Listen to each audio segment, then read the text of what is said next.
countries go through situations such as we are going through right now, the worst thing that can ever happen to all of us is to lose hope in our country, to sometimes feel like get discouraged and give up in the face of these challenges. I know I have been talking to a lot of people, especially when I talk to a lot of my friends from the Mount Kenya region who are very angry and frustrated. In fact, I was talking to somebody last evening who was telling me, unajua, tunafanywa like we're getting collective punishment like it used to happen during the colonial period. Watu walikuwa wanaweka concentration camp, so we are now getting, tunapata adhabu ya kijumla, sisi wote, and so on and so forth.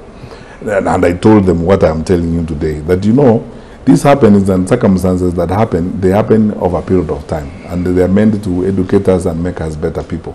We are the long distance running country. We are a resilient country. We have the capacity, and this is what gives me hope and pride.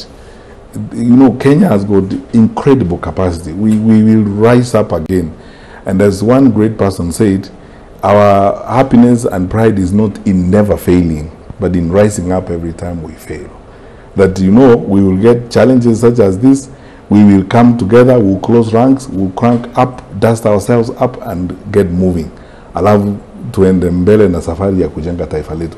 Na siku zetu za usoni are better, we will be a better people, we will do great things for our country, especially finally the blessing we have of the youthful population that we have, skilled, very patriotic. You know, Kenyans who tell you they don't want to move out of the country, they want to be here, they want to develop their country and live here. This is their home on earth. I mean, what more do we ask? That is it. All we need to do is make our contribution. Mimi nataka kutoa mchango wangu. I may not have everything, but I will give everything that I have.